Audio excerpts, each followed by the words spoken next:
आनंद कर रखे, एक घोड़ा दे रखे हो और या घोड़े के ऊपर भी बैठ के नहीं जा रहे तो परमात्मा क्या करेगा? फिर लोक निंदा हो गई। इसलिए संसार चौमुखा है, व्यक्ति किसी के बारे में कुछ भी कह सकता है।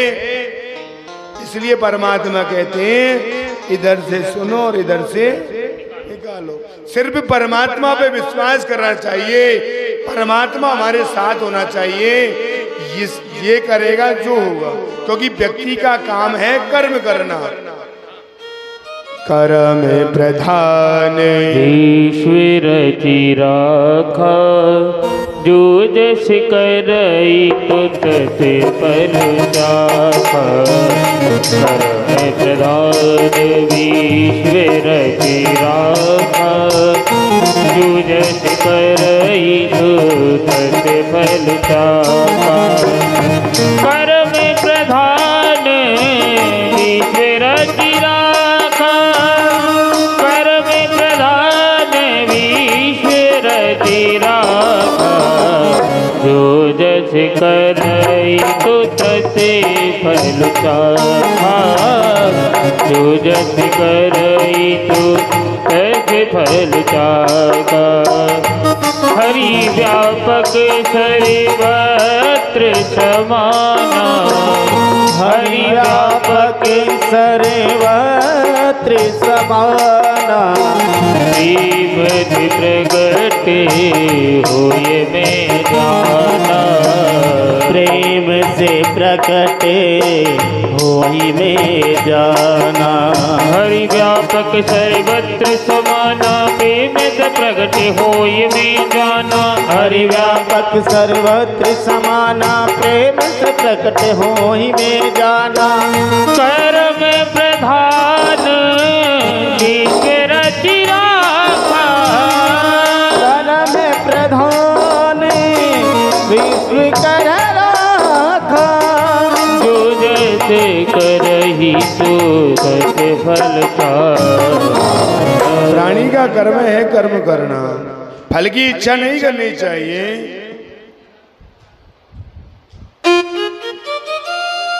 एक गांव में एक व्यक्ति निवास करता था, वह कोई काम नहीं करता था।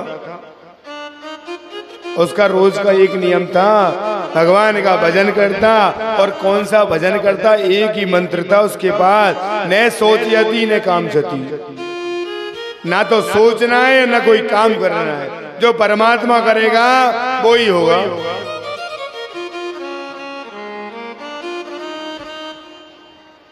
अब उसकी पत्नी कहती कोई काम तो करो, तो वो पत्नी से कहता न सोचयति न कामचति, न सोचयति न कामचति। अरे ये मंत्रों से क्या होगा, काम करना पड़ेगा तब तो कोई काम निकलेगा। अब वो सेठ जी, वो व्यक्ति क्या करा, जंगल में गया काम करने के लिए, तो कोई काम नहीं मिला।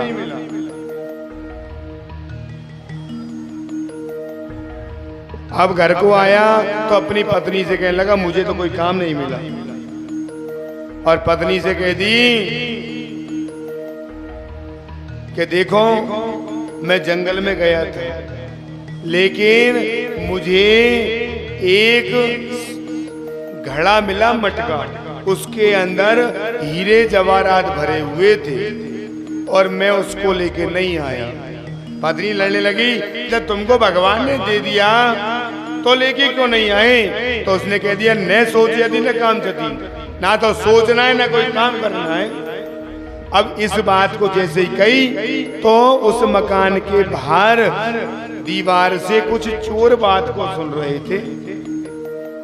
चोरों ने विचार किया कि क्या कह रहा है ये व्यक्ति, जंगल में मटका,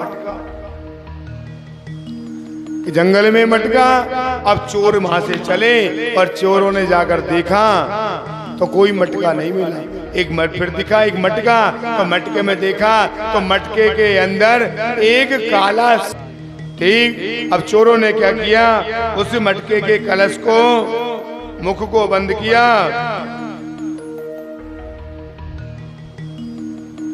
और उसके मुख को बंद करके जैसे ही उस व्यक्ति के प्राणी के दरवाजे प्राणी के झोपड़ी में आए तो एक छोटा सा झरोखा था, उसके अंदर उस मिट्टी के कलश को लगाया कि हमें से नागराज निकलेगा और व्यक्ति को खा जाएगा।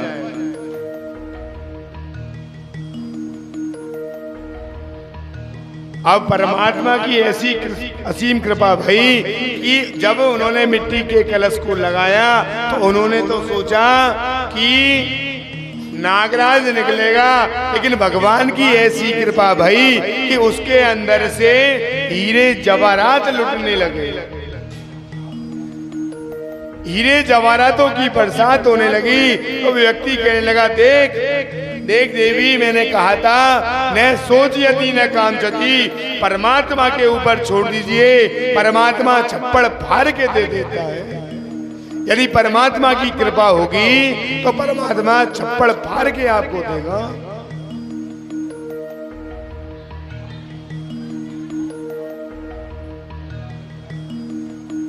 बातचीत न करें, कथा में ध्यान दें।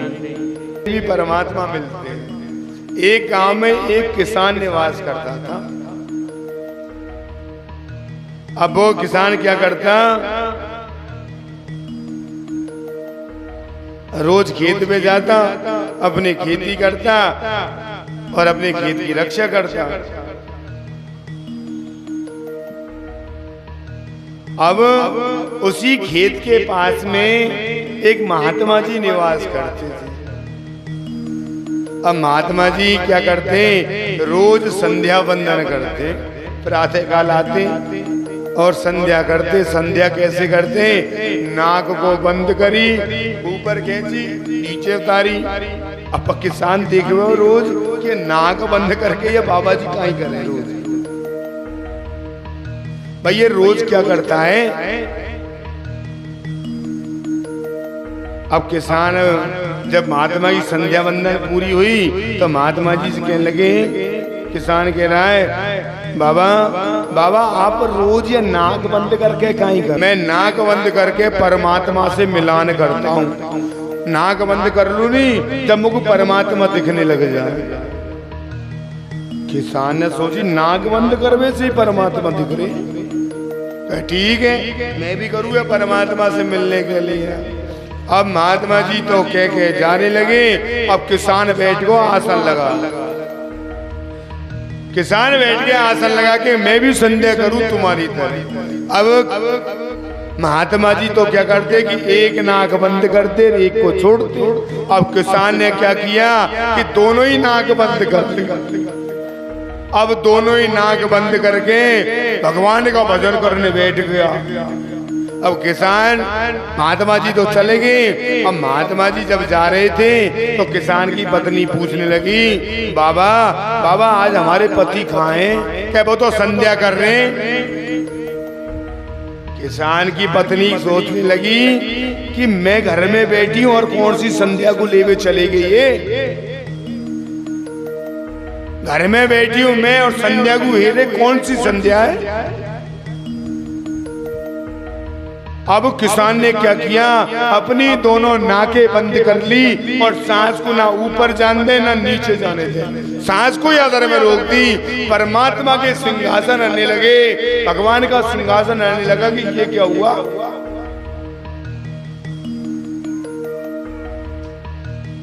ये सब क्या है। परमात्मा ने क्या किया, जैसे ही किसान ने सांस बंद करी तो परमात्मा सामने आ गए। किसान भैया भैया मैं आ गया, मैं परमात्मा आ गया। किसान ने कही कौन से परमात्मा, कौन हो तुम। अब किसान क्या बता भगवान कौन सी है। किसान ने की कौन हो, अरे मैं ही तो हूँ परमात्मा, देखो भजन कर रहा हूँ महाराज। नहीं मैं कैसे मानूं, मैं तो नहीं मानूं जब तक मेरे गुरुजी नहीं के, महात्मा नहीं के, जब तक नहीं मानूं मैं तो। क्या भैया महात्मा को बुला ला क्या, अच्छा मैं बुला भी जाऊं तुम भग जाओ। एक काम करो, तुमको या पेड़ के बांध के जाऊं। अब भगवान को रस्सी से बांध दिया किसान ने चारों। अब भगवान बंध गए रस्सी से और वह महात्मा को बुला गए, बाबा ओ बाबा, बोल भैया। वह परमात्मा आयो भगवान, बाबा देख जो भगवान कैसे। महात्मा जी की तेरे दिमाग खराब हो गया क्या? भाई दिमाग तो सही है नहीं। अरे तुम चलो तो सही बाबा, मैं ये कह रहा हूं कि मैं परमात्मा हूं। अब मैं तो जानू नहीं परमात्मा कैसे हो, तुम देख लो, चलो। अब महात्मा बाबा जी तो आ गए, पीछे किसान। अब किसान जैसे ही महात्मा जी को लेके पहुंचा, और महात्मा जी पहुंचे तो महात्मा जी ने देखा कि भगवान पड़े हुए हैं, भगवान को बांध दिया। तो महात्मा जी चरणों में गिर गए, प्रभु, अरे प्रभु हमारी गलती को क्षमा करो। अब किसान देख रहे हैं ये क्या हो रहा है। तो महात्मा से कहने लगे, भगवान महात्मा जी भगवान से कहने लगे, प्रभु मैं तो रोज आपका इतना भजन करता हूँ, इतने संध्या करूँ, इतने आपकी पूजा करूँ, मोगु तो कभी दर्शन नहीं दिए भगवान। तो भगवान कहने लगे, अरे आप तो संध्या पूजा पाठ वेद मंत्र बोलते हो, लेकिन इसने तो अपने प्राण मेरे लिए रख दिए, ये तो मरने को तैयार हो गया। अब किसान विचार कर रहा है कि महात्मा जी पहचान गए ये परमात्मा, लेकिन अब पहले ढोग कौन के दूं इनमें से, भाई पैर किसके छूं। तो किसान ने क्या किया, किसान मनी मन विचार कर रहा है। तो किसान ने क्या किया,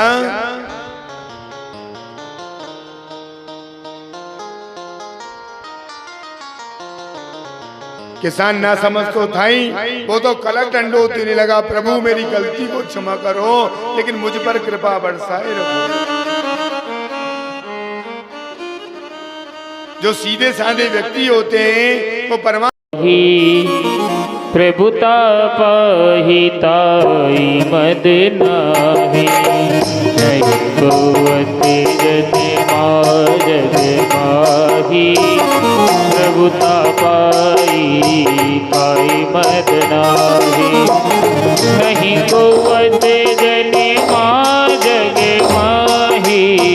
प्रभुता पाई ताई मद नाही, नहीं गोवते जने माजग माही।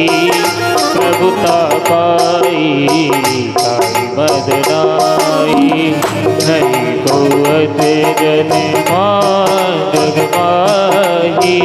प्रभुता पाई ताई मद नाही। ओ भावे कुभावे अनख आलस हूँ, नाम जपत मंगल विधि दस हूँ।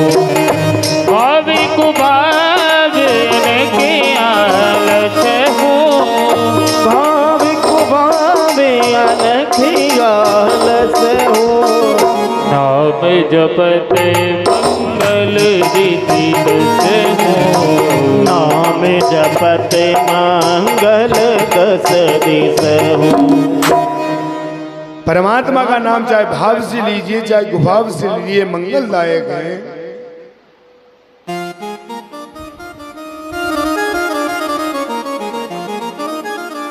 एक बार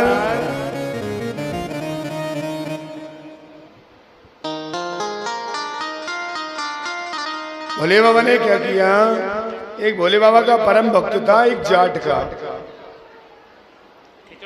अब जाट क्या करता, बाबा का खींचड़ा तैयार करता, क्योंकि जाट सीधा साधा। अब बाबा का भाव कैसे लगता उसको क्या पता, तो खींचड़ा तैयार करता। तो जाट भगवान का भजन करता रहता और खींचड़े को तैयार करता। ओ खाले बाजरे की रोटी भोलेनाथ, ओ खाले बाजरे की रोटी भोलेनाथ, की भांग पीनी भूल जावे गो। एक जाट भोले बाबा के लिए बाजरे की रोटी, कड़ी, दाल, बूरा इत्यादि सामान लेकर गया। भोले बाबा से कहने लगा, भोले बाबा भांग तो खूब पी ली तुमने, लेकिन एक बार मेरी बाजरे की रोटी खा के देखो। आइए मीठी मीठी तालियों से कहना है, ओ खा ले बाजरे की रोटी भोलेनाथ की भांग पीनी भूल जावे गो। अरे बाजरे की रोटी भोले हंसनी भूल जावे गो। ओ भांग पीनी भूल जावे गो, ओ भांग पीनी भूल जावे गो। ओ भांग पीनी भूल जावे गो, ओ भांग पीनी भूल जावे गो। खाले ओ खाले खाले बाजरे की रोटी भोलेनाथ की भांग पीनी भूल जावे गो। खाले बाजरे की रोटी भोलेनाथ भांग पीनी भूल जाएगो।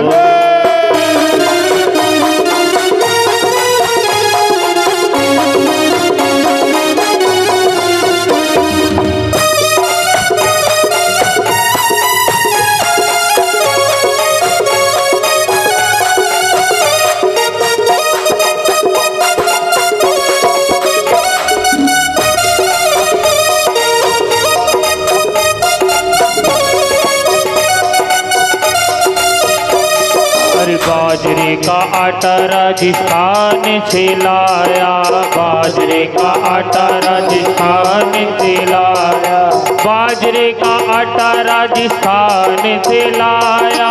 बाजरे का आटा राजस्थान खिलाया, मीठा मीठा गुड़ यूपी से मंगाया, मीठा मीठा गुड़ यूपी प्रेम से खाओ भोलेनाथ की जावे गो। खाले बाजरे की रोटी भोलेनाथ की भांग पीनी भूल जावे गो। ओ भांग पीनी भूल जावे गो, ओ भांग पीनी भूल जावे गो, ओ भांग पीनी भूल जावे लो, ओ भांग पीनी भूल जावे लो। ओ खाले ओ खाले ओ खाले बाजरे की रोटी भोलेनाथ भांग पीनी भूल जावे गो।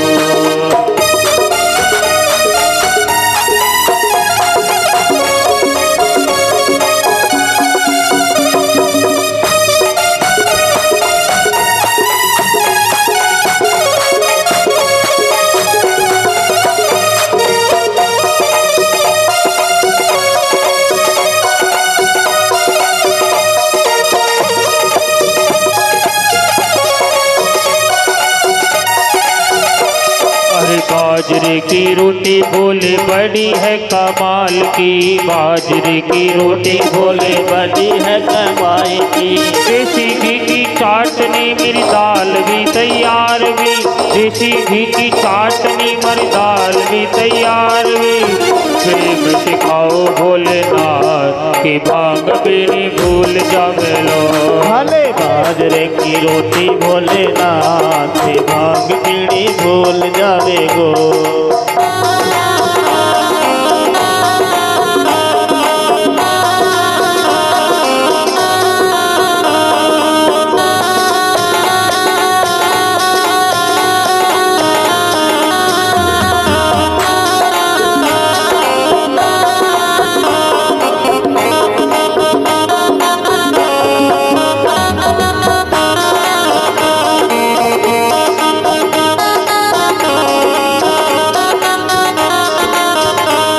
अरे तू भी खा ले भोले संग में गौरा ने खिलइयो, तू भी खा ले भोला संगे गौरा ने खिलइयो।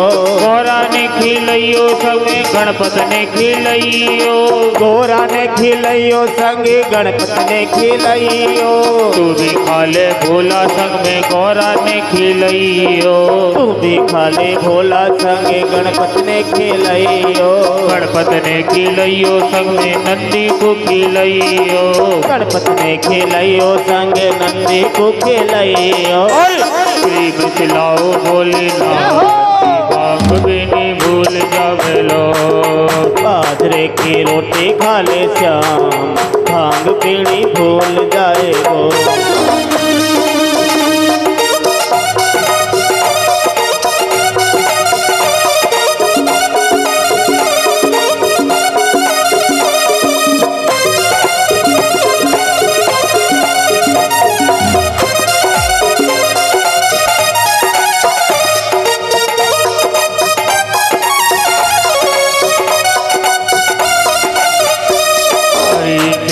से भोले तो ही भोग लगावा, प्रेम से भोले तो ही भोग लगावा, भोग लगावा थारे भोग लगावा, हाँ भोग लगावा थाने भोग लगावा।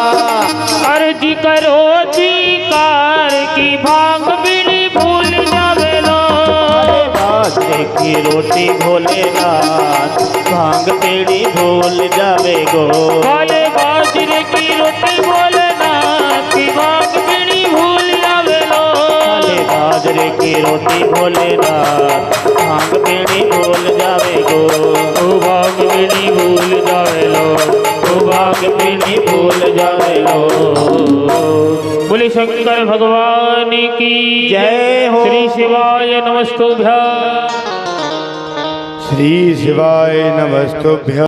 जब चैत्र का महीना आता है और चैत्र का महीने में आते ही नवरात्रि भी चालू हो जाती है। माँ जगदम्बा के कार्यों से अपना नववर्ष चालू होता है, लेकिन आजकल तो क्या हो गया 31 31 दिसंबर की रात को 12 बजे ही अपनी नई साल नहीं, हिंदू नववर्ष के हिसाब से 1 अप्रैल जब चैत्र का महीना तब हिंदू नववर्ष मनाया जाता है। इस महीने में माँ दुर्गा की, सूर्य देव की और मत्स्य भगवान की पूजा करनी चाहिए। नवमी के दिन राम नवमी पूजी जाती है।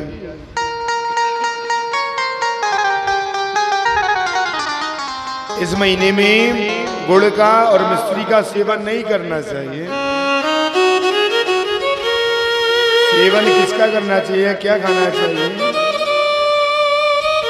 चने, पके हुए फल, धान्य आदि को सेवन करना चाहिए।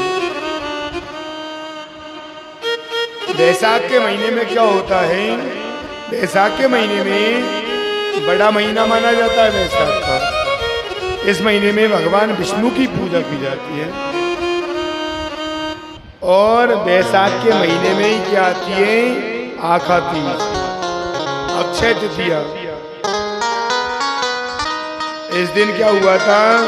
नर नारायण, भगवान परशुराम और हयग्रीव अवतार इसी दिन हुए थे, तीनों के। और इस महीने का प्रारंभ त्रेता युग से हुआ है। न माधवम समो मासो न कृते न युगम समा न चे वेद समम शास्त्र न तीर्थम गंगया समम।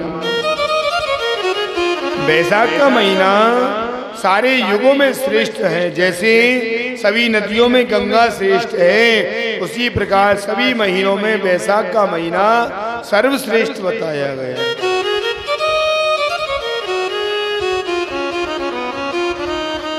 ज्येष्ठ का महीना, जेठ का महीने में क्या होता है?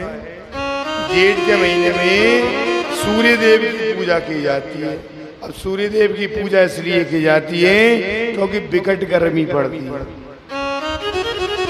सूर्य देवता की ज्येष्ठता के कारण इसका नाम ज्येष्ठ का महीना गया है, जेठ का महीना। इस महीने में जो जल का स्तर होता है वो स्वतः ही गिरने लग जाता है। इसलिए तो कहते हैं कि जल सूखने लग गया है। ज्येष्ठ के महीने में सब कार्य होते हैं। इस महीने में एक एकादशी आती है जो अभी गई है। एकादशियों में सबसे कठिन एकादशी, और उस एकादशी को करने से समस्त एकादशियों का फल मिल जाता है। कौन सी है? निर्जला एकादशी। निर्जला, बिना जल के। अब जेठ के महीने में विकट गर्मी और उसमें निर्जला एकादशी को करना सबसे कठिन कार्य है।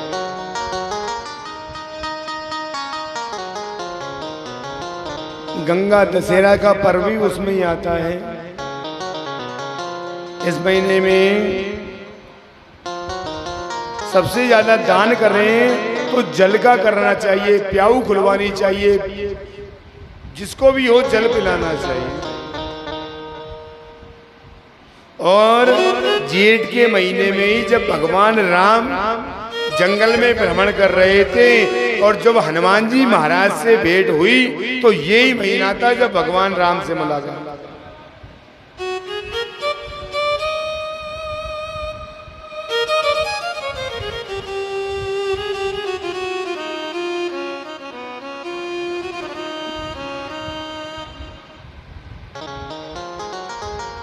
इस महीने में जीव जंतुओं के लिए, पशु पक्षियों के लिए जल के गमले लगाने चाहिए, क्योंकि सभी जल के लिए उधर उधर तरफते हैं। आषाढ़ का महीना, आषाढ़ के महीने में क्या होता है, इस महीने से बरसात का आगमन चालू हो जाता है। अब की बात तो बरसात ने ऐसे संशय में डाल दिया, बहुत से सोचने लगे महाराज, क्योंकि जेठ का महीने में चालू हो गई बरसात, तो बहुत से विचार करें महाराज अब ये कूलर लगाएं कि रेनकोट निकालें, इसका तो बरसात का समझ में नहीं आ रहा क्या हो रहा, कब तो बरस रही है कब नहीं हो रही है। आज सुबह से चालू है बरसात, लेकिन 4-5 दिन से सब कह रहे हैं कि महाराज गर्मी भयंकर है, बरसात नहीं आ रही, बरसात नहीं आ रही। और यहाँ 7 दिन से भोले बाबा पर श्रृंगी लेके अभिषेक चल रहा है, तो बाबा ने ऐसी कृपा करी कि यले सुबह से बरसात चालू।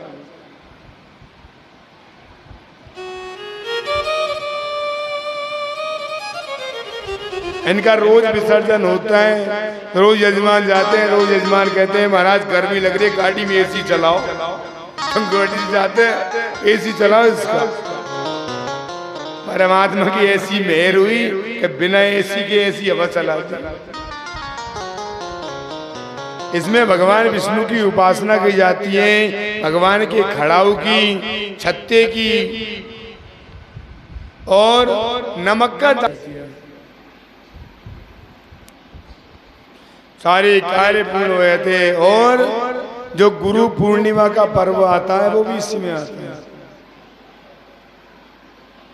अब आता है अगला महीना श्रावण का। अब श्रावण के बारे में तो अधिकतर सब जानते हैं कि कौन से देवता की पूजा होती है श्रावण में। बाबा भोलेनाथ, महाकाल, काशी विश्वनाथ, महामृत्युंजय भगवान भोलेनाथ की पूजा चलती है। प्राणी सुबह से लग जाते पूजा करने के लिए, शिवालय में पहुंच जाते, क्योंकि 1 महीना बाबा भोलेनाथ का रहता है। लेकिन बाबा की ऐसी असीम कृपा भाई, अब के महीने में तो 2-2 महीने दे दिए कि खूब पूजा करो बाबा की भोलेनाथ। भाई कोई भूल जाए कि यह महीना में नहीं हो रही है तो अधिक मास संग में ही दे दिया, अधिक मास में करो, लेकिन करो तो सही।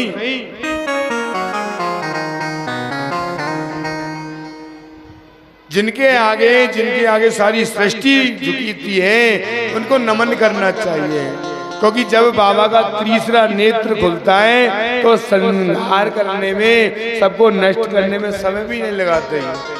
और इतने दयालु, इतने परमात्मा दयालु है, यदि दया कर दी तो सारे भंडार को भर देते हैं। दूध का दान करना चाहिए, लेकिन भोले बाबा पर कौन सा फूल नहीं चढ़ता है?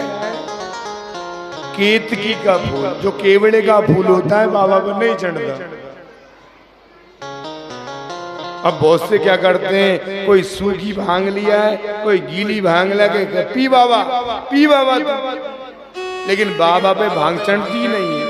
बाबा तो कोई नशा ही नहीं करते।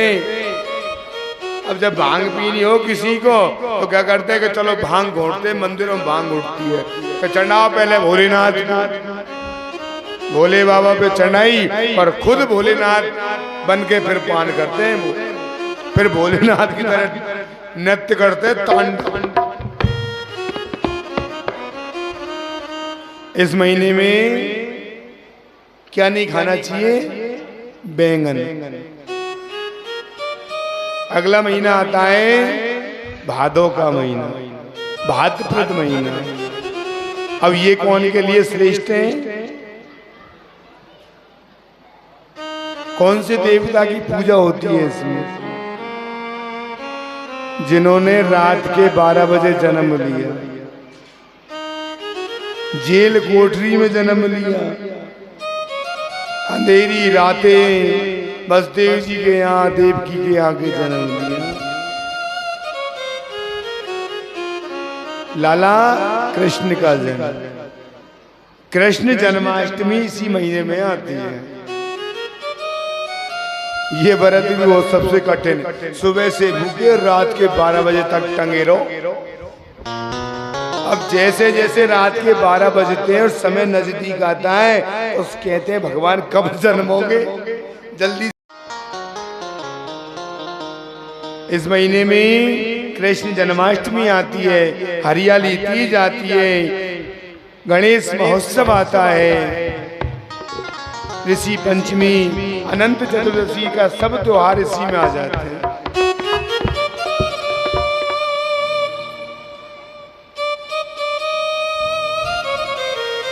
अश्विन के महीने में, इस महीने को पार का महीना भी कहा जाता है। इसमें दान धर्म करना चाहिए और तिल और घी का दान अवश्य करना चाहिए। अगला महीना कार्तिक का महीना। इस महीने के 7 नियम हैं। पहला दीपदान, इस महीने में दीपक का दान करना चाहिए। माता तुलसी की पूजा करनी चाहिए, तुलसी मैया की। भूमि पर शयन करना चाहिए। अब कौन भूमि पर करे शयन? बढ़िया डबल बेड पर शयन, डबल बेड पर सो, कौन पृथ्वी पर सोएगा? नियम कहता है कि पृथ्वी पर शयन करना चाहिए।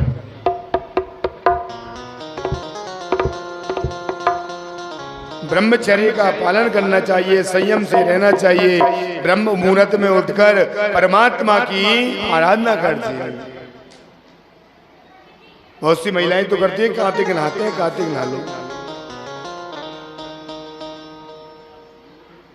और जब गोपियां, ब्रज की गोपियां थी, वो क्या करती थी कि भगवान कृष्ण से प्रेम करती थी, और भगवान कृष्ण से प्रेम करते ब्रह्म मुहूर्त में उठती थी और कात्यायनी माता की जाके पूजा करती। हे कात्यायनी माता, यदि सच्चे मन से हमने आपकी पूजा करी है तो हमारा पति भगवान कृष्ण होना चाहिए। इस महीने में दामोदर भगवान की पूजा की जाती है। इस महीने में शरद पूर्णिमा, यह महीना शरद पूर्णिमा से कार्तिक की पूर्णिमा तक चलता है। इस महीने में देव उठनी एकादशी भी आती है। और कौन सा त्योहार आता है कार्तिक के महीने में? दीपावली, गोवर्धन पूजा, गोपाष्टमी, तुलसी विवाह, सारे त्योहार इसी के अंदर आते हैं।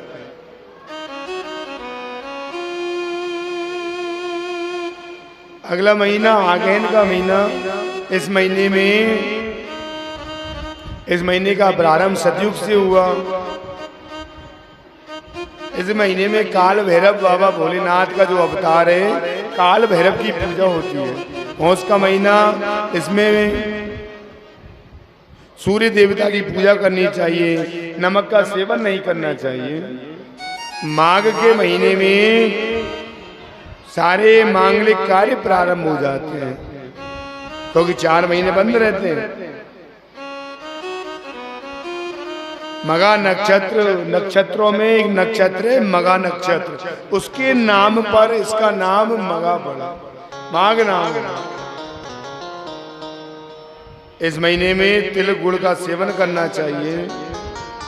और अगला महीना आता है फाल्गुन का महीना।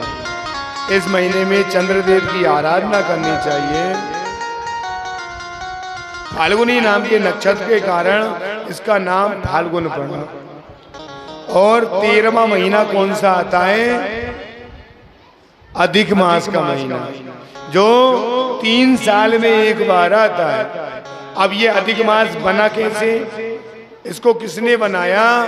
जब हिरण्यकश्यपु ने अपने पुत्र प्रहलाद को दुख देना चालू किया तो हिरण्यकश्यपु ने ब्रह्मा जी से वरदान मांगा, हे प्रभु यदि मेरी मृत्यु हो तो मुझे वरदान में ये चाहिए कि ना तो मैं शस्त्र से मरूं ना अस्त्र से, ना दिन में मरूं ना रात में, ना ऊपर मरूं ना नीचे, ना बाहर मरूं ना भीतर।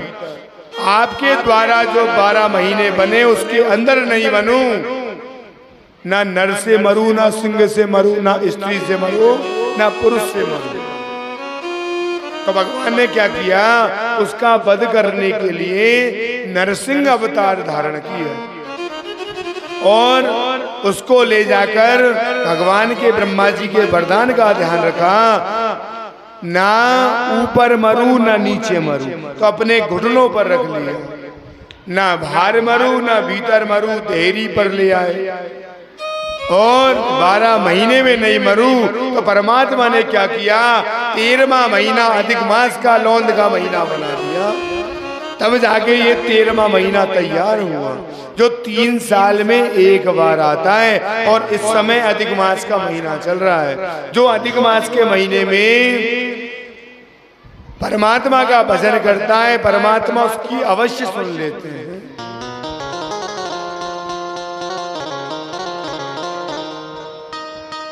और जिसने जन्म लिया है उसको जाना निश्चित है। ऐसा कोई नहीं है कि जो आ गया वो रुक जाएगा।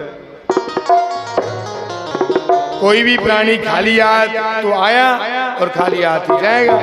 ये मत सोचना कि मुट्ठी भर के ले जाए, और मुट्ठी भरने की कोशिश भी करोगे तो कुछ तो अपने घर के ही खोलने की कोशिश करेंगे। सबसे पहले तो यहाँ में क्या, तो परमात्मा ने कह दिया कि जब परमात्मा के यहाँ से बुलावा आ जाएगा, लिखवा आ जाएगा, तो कोई साथ नहीं दे सकता। ओ भगतो स्वर्ग से आयो है संदेश, राम को भगतो स्वर्ग से आयो रे संदेश, आयो रे संदेश, बुलावो आयो राम को, बुलावो आयो राम को, बुलावो आयो राम को, बुलाओ आयो राम को, बुलाओ आयो राम को। भगता स्वर्ग से आयो रे संदेश, बुलावो आयो राम को।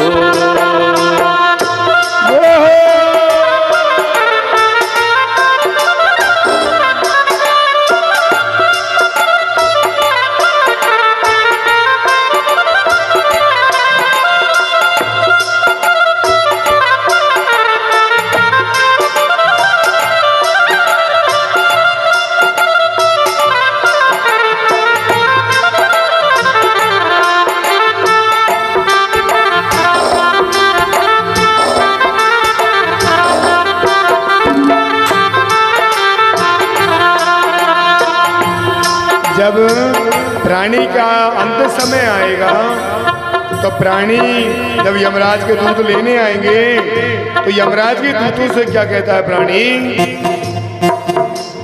1 मिनट की मोहलत दे दो करो बेटा सेवा, 1 मिनट की मोहलत दे दो करो बेटा सेवा, 1 मिनट की मोहलत दे दो करो बेटा सेवा, 1 मिनट की मोहलत दे दो करो बेटा सेवा। अरे भाई भाई प्रेम से रहना, भाई भाई प्रेम से रहना, जाना है सबको उसके पास, बुलावो आगो राम को। ओ भगतो स्वर्ग से आयो रे संदेश, जय आयो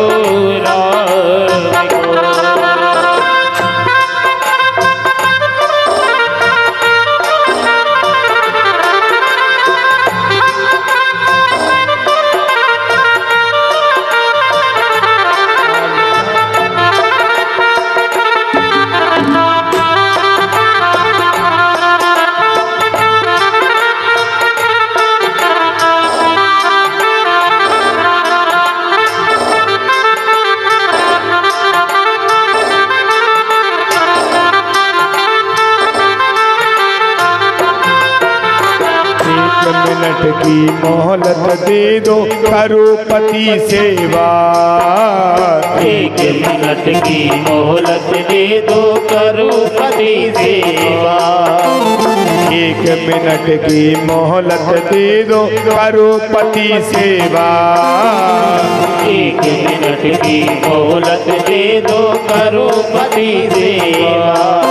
अरे रोली मोली चुनरी मेहंदी, रोली मोली चुनरी महंगी, अरे रोली मोली चुनरी मेहंदी, रोली मोली चुनरी महंगी। मोतियन से भर दो मेरी मांग, बुलागो आगो राम को भगतो।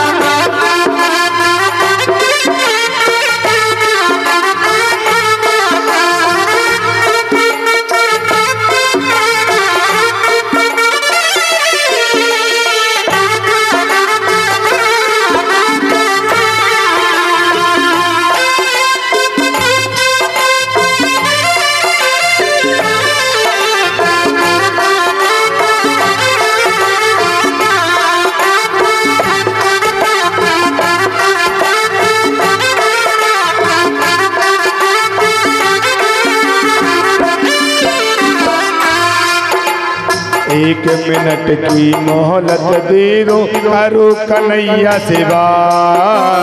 1 मिनट की मोहलत दे दो, करो कन्हैया सेवा।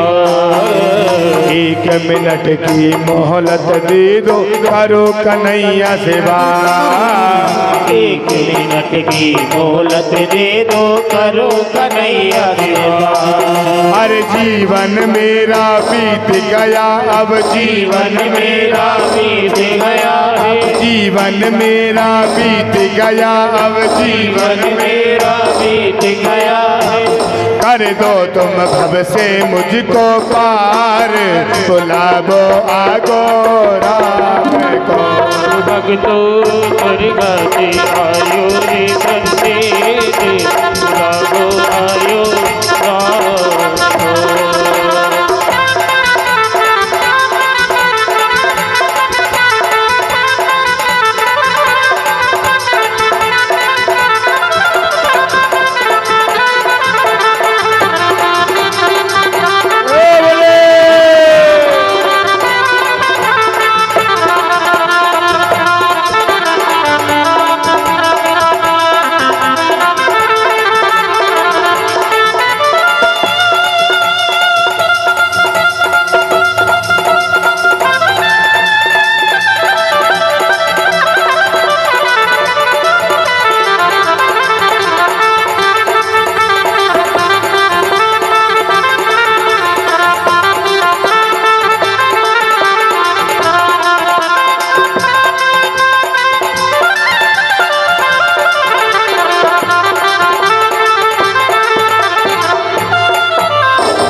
बोलिए शंकर भगवान की श्री शिवाय नमस्ते। वहां से चले और वहां से जाकर केदारनाथ में जाकर बैठ गए।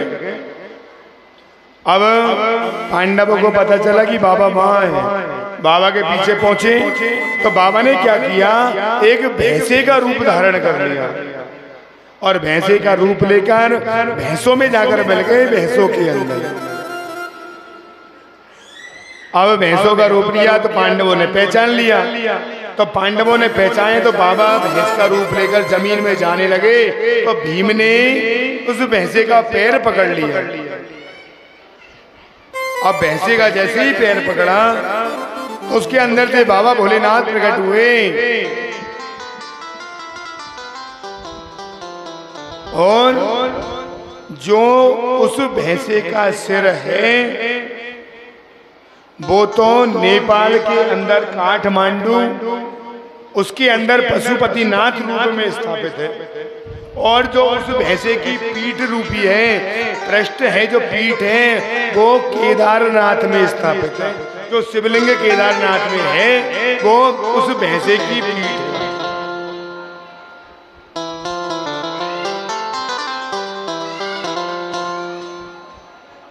अब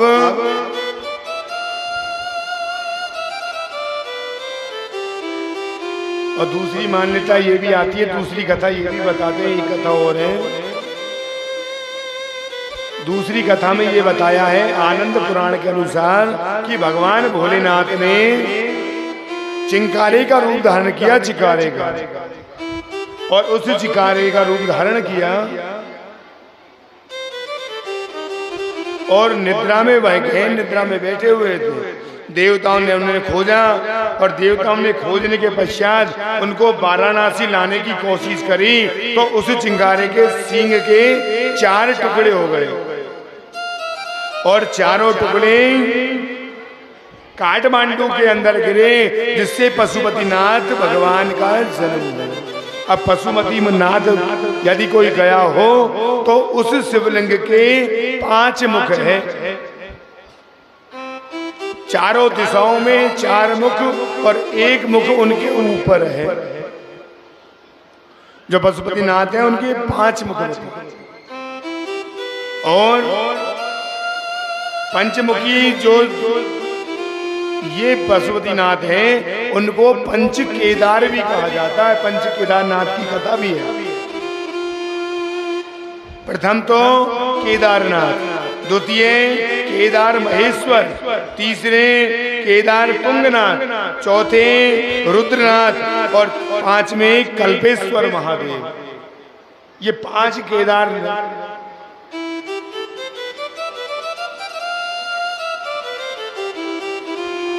अब ये 5 जगह अलग अलग रूप में स्थापित है।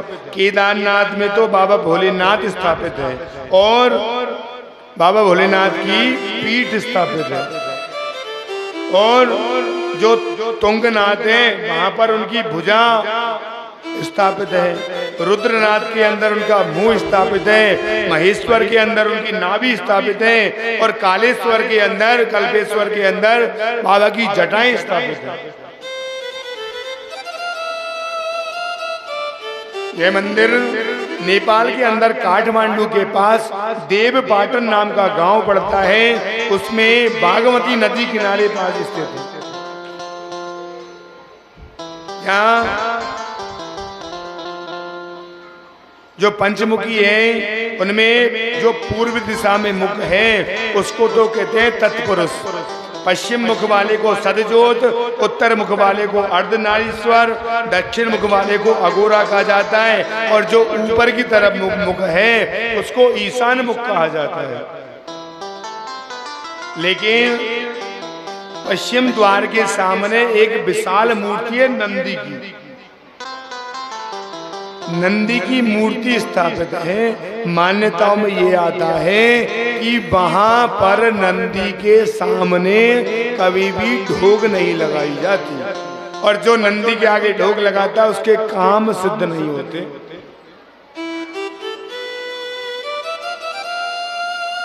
और जो नंदी के दर्शन करता है उसको अगला जन्म पशु का मिल जाता है। अब पशु व्रत, सब पशुपति व्रत की विधि बताते हैं कि पशुपति व्रत कैसे किया जाता है। बहुत सी महिलाएं करती है पशुपति व्रत। कैसे किया जाता है? सोमवार के दिन से व्रत को उठाया जाता है। 6 सोमवार 5 सोमवार किए जाते हैं, छठे पर इसका उद्यापन होता है। प्रातःकाल ब्रह्म मुहूर्त में स्नान करो, भगवान की पूजन की सामग्री एकत्रित करो, चंदन, रोल, पंचामृत, दूध, दही, शहद, बेलपत्र सब लेके जाओ और बाबा भोलेनाथ के शिवालय में जाकर पूजा पाठ करके आरती करके वापस घर आ जाओ। सायंकाल उसी पूजा की थाली में 6 दीपक लेके जाओ। 6 दीपकों को लेके जाओ शिवालय के मंदिर में, और साथ में कुछ मीठा बनाकर भोग लगाने के लिए लेके जाओ। शिवालय में पहुंच जाओ, 5 दीपक भगवान शंकर के आगे लगा दो, और जो मीठा भोजन लेके आए हो उसमें से 1/3 बाबा के शिवालय शिवलिंग पर चढ़ा दो। उस पर चढ़ाकर बाबा की आरती करो और अपने घर आओ। लेकिन घर में प्रवेश करने से पहले जो एक दीपक बचा कर लाए हो उस दीपक को घर के दरवाजे पर लगा दीजिए और घर के दरवाजे पर जलाकर अपने घर के अंदर प्रवेश करो और जो प्रसाद बचा कर लाए हो उसी प्रसाद से व्रत खोलना चाहिए। इस व्रत के नियम ब्रह्मचर्य का पालन करना चाहिए, श्री शिवाय नमस्तुभ्यम मंत्र का जाप करना चाहिए, ब्रह्म मुहूर्त में स्नान करने चाहिए। और इस व्रत को करने के फायदे क्या हैं? आध्यात्मिक विकास की उत्पत्ति होती है, अपने अंदर ज्ञान उत्पन्न होता है, जो भी अब पर कलेश है विघ्न है सबका निवारण हो जाता है, अपने स्वास्थ्य में लाभ प्राप्त होता है, भगवान भोलेनाथ का आशीर्वाद प्राप्त हो जाता है। और इसका उद्यापन कैसे करना चाहिए?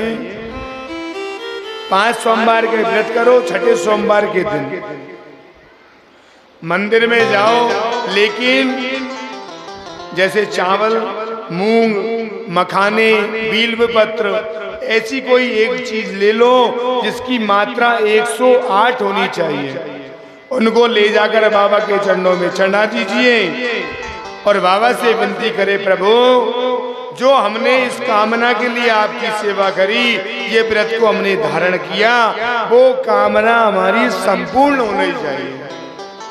बाबा ऐसी कृपा करते हैं कि सारी मनोकामनाएं संपूर्ण कर देते हैं। माता अदिति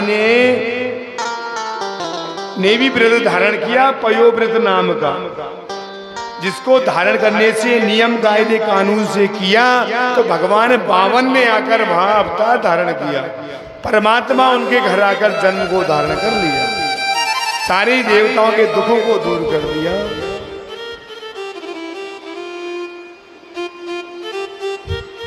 भोले शंकर बाबा ने क्या किया? जब कन्हैया ने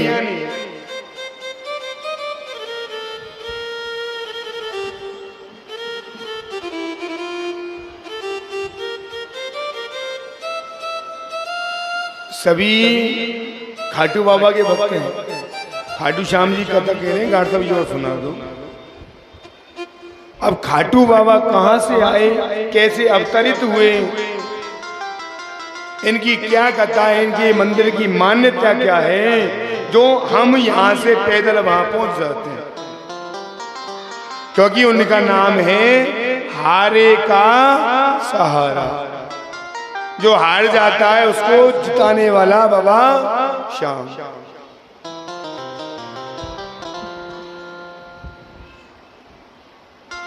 बाबा का नाम 3 बाणधारी, हारे का सहारा, लखदादार, अनेकों नाम से बाबा को पूजा जाता है। हारे हारे हारे हारे हम तो जग से हारे, ओ बाबा हरी हरी हारे, हरी के सहारे। सभी बोलिए साथ साथ। कौन कौन गया खाटू धाम, एक बात बताओ, दोनों हाथ खड़े कर बताओ, जो खाटू श्याम जी गए हैं और जो नहीं यहाँ नहीं करना, यहाँ नहीं माँ, यहाँ भी जो गए हैं वो भी दोनों हाथ उठाओ और मिलकर बोलेंगे हरी हरी हरी हरी, हारे के सहारे, हारे हारे हारे, तुम हारे के सहारे। जब जब प्रेमी कहीं भी कोई रोता है, आंख से आंसू को धरने को धोता है, और अक्सर तन्हाई में तुझे पुकारे, ना जोर दिल के चले, हारे हारे हारे ओ, हारे के सहारे, हरि हरि हरि की सहाय। बोलिए खाटू नरेश की।